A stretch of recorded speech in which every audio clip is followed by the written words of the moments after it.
Assalamualaikum warahmatullahi wabarakatuh. Bismillahirrahmanirrahim. Allahumma salli ala Sayyidina Muhammad wa ala alihi wa sahbihi ajmain.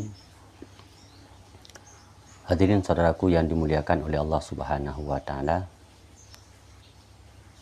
semoga kita selalu di dalam lindungan yang Maha Kuasa, tentunya dengan diberikan kesehatan, diberikan kemuliaan, dimudahkan segala urusan, juga diberikan umur panjang.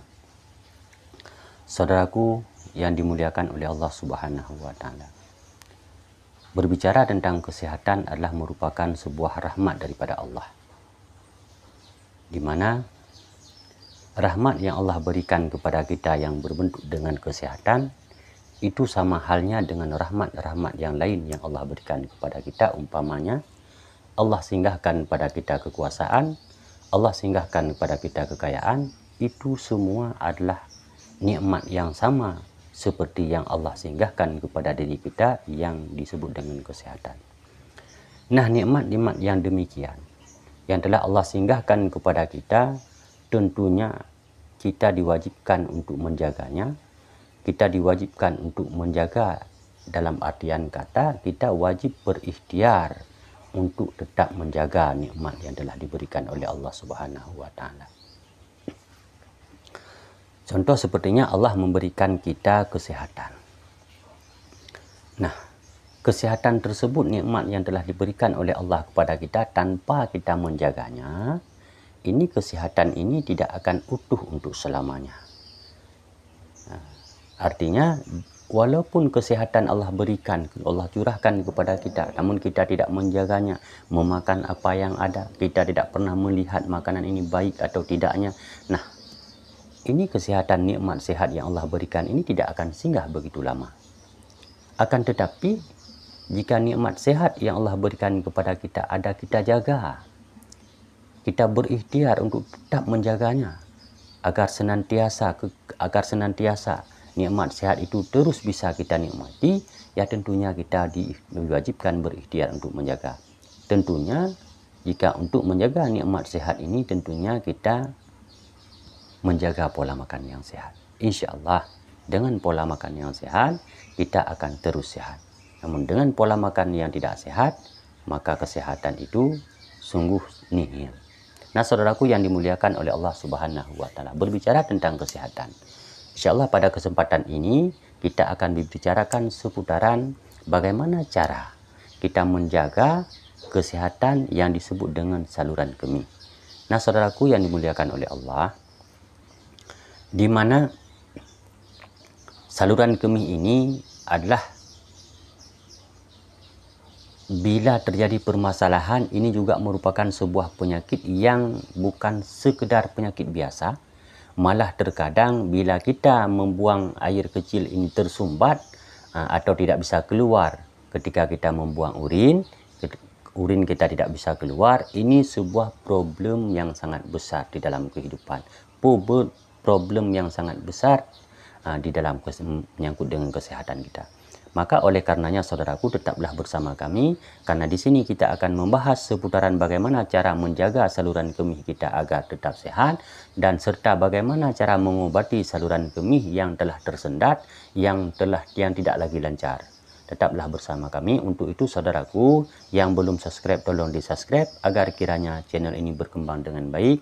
Juga silakan atau kami mohon untuk dibagikan, juga di komen, agar kami yang membuat konten ini tetap bersemangat untuk terus menyampaikan, untuk terus berbagi seputaran ilmu kesehatan yang kita gunakan tanaman herbal.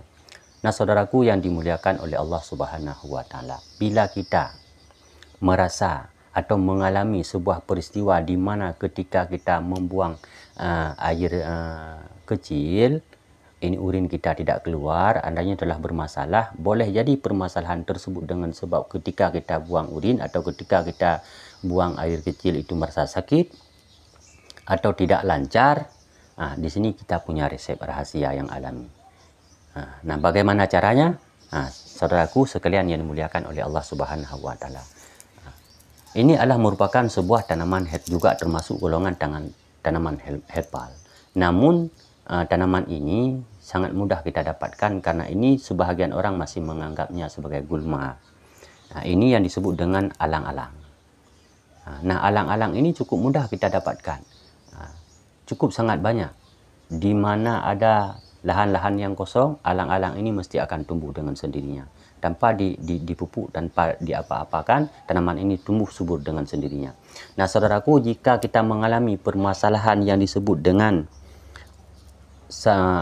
kurang lancar pembuangan air seni, atau yang disebut dengan bagi penyakit yang menderita penyakit nyeri, ini juga bisa menurunkan kadar darah tinggi. Nah, 3 hal ini, yang pertama yaitu untuk menjaga saluran kemih, yang kedua untuk mengatasi penyakit anti nyeri, juga bisa menurunkan kadar darah tinggi. Bagaimana caranya? Nah, saudaraku, yang pertama di sini kita membutuhkan yaitu akar alang-alang sebanyak 20 hingga 30 gram akar alang-alang yang sudah kita keringkan seperti ini.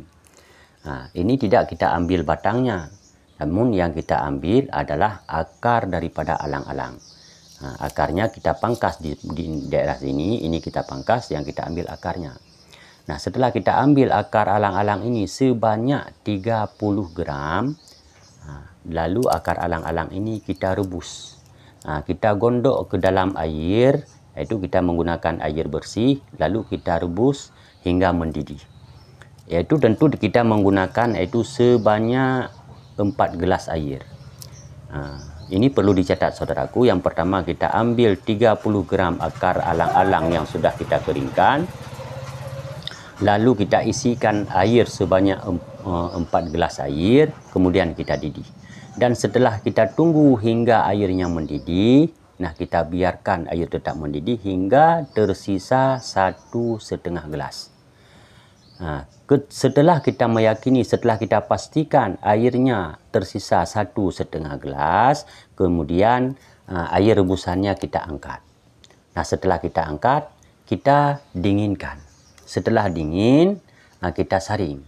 Kita saring dengan menggunakan penyaringan atau dengan menggunakan kain yang halus. Tujuannya untuk tidak terdapat akar-akar alang-alang yang telah putus, sehingga tidak leluasa kita di dalam meminumnya. Nah, setelah kita saring 1,5 gelas air yang telah kita didih tadi, inilah yang akan kita konsumsi. Adapun cara konsumsinya, setengah gelas yaitu di pagi hari, setengah gelas di siang hari, setengah gelas di malam hari. Begitulah seterusnya kita ulangi beberapa kali, insya Allah. Saluran kemih yang kita hadapi ini yang merasa sudah kotor, atau ketika kita buang air kecil sudah kurang nyaman, terasa sakit dan sebagainya, insya Allah ini akan lekas sembuh sebagaimana sedia kala. Begitupun pula kalau untuk kita mengatasi penyakit nyeri. Ada sebuah penyakit di dalam diri kita yang kita tidak sanggup menahannya. Untuk agar dapat mengatasi penyakit nyeri ini juga demikian. Seperti yang telah saya sebutkan tadi, kita didihkan atau kita rebus akar alang-alang ini sebanyak 30 gram dengan 4 gelas air, kita sisakan 1,5 gelas. Setelah itu kita minum setengah gelas sekali minum. Jadi dalam satu hari 1,5 gelas. Setengah di pagi hari, setengah di siang hari, setengah gelas di sore hari. Ini untuk mengatasi penyakit nyeri. Begitupun pula untuk menurunkan kadar tekanan darah. Bila saudaraku mengalami peristiwa tekanan darah tinggi, akar alang-alang juga cocok untuk menurunkan darah tinggi.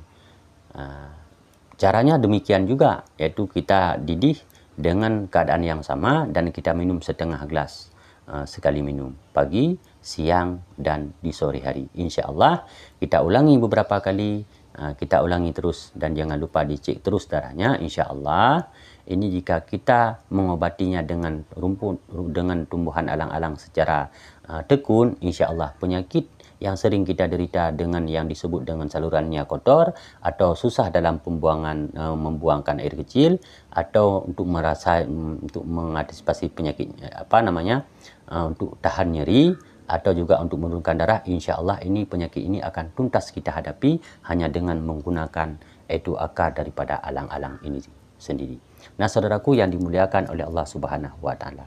Sebagaimana biasa yang sering kita sebutkan di dalam video-video kita yang sebelumnya, yang bahwa bukanlah sebuah tanaman atau sebuah obat yang akan menyembuhkan kita dari sebuah penyakit, melainkan yang menyembuhkan kita daripada penyakit itu hanyalah Allah Subhanahu wa taala. Itu yang perlu kita imani. Itu yang perlu kita yakini. Namun tanpa berikhtiar, kesembuhan itu tidak akan datang. Maka Allah mewajibkan kita untuk berikhtiar. Maka berikhtiarlah agar Allah senantiasa memberikan kita kesembuhan dari penyakit apa saja yang kita derita. Begitupun pula di dalam tata cara berikhtiar. Jika baru sekali kita melakukan tidak ada khasiatnya, tidak ada rasa berkurang penyakit yang kita hadapi, kita sudah mengalah. Itu artinya kita belum siap untuk berikhtiar. Karena berikhtiar itu butuh ketekunan, butuh istiqamah yang tinggi. Maka disitulah terletaknya kesabaran kita. Kesabaranlah punca segala-galanya dari sebuah peristiwa. Misalkan kita sakit, sabar di dalam penyakit yang kita hadapi. Kita serahkan semuanya kepada Allah. Begitupun juga dengan pengobatan. Kita telah mengobat, kita sabar. Kesembuhan itu akan ada. Kesembuhan itu akan datang. Karena tidak ada penyakit yang tidak ada obat. Kecuali kematian. Tidak ada penyakit yang tidak ada obat. Kecuali kematian. Itu yang tidak ada obatnya. Selain daripada itu, semua ada obatnya. Hanya saja kita belum menemukan obat mana yang lebih cocok untuk diri kita, atau hanya saja kita belum tekun di dalam pengobatan, atau kita belum ada istiqamahnya sedikit saja dalam pengobatan. Maka Allah belum memberikan kita kesembuhan.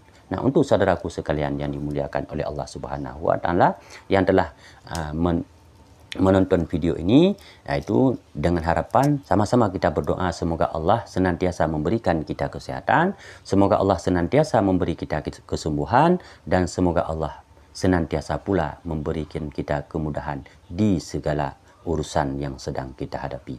Nah, saudaraku yang dimuliakan oleh Allah Subhanahu wa taala, tolong untuk di-subscribe video ini agar kiranya kami yang membuat konten ini akan terus dapat berbagi, akan terus mengupdate video-video terbaru, yaitu seputaran kesehatan yang menggunakan tanaman herbal. Mungkin pada kesempatan kali ini hanya ini yang dapat kami sampaikan. Lebih dan kurang kami mohon maaf. Wassalamualaikum warahmatullahi wabarakatuh.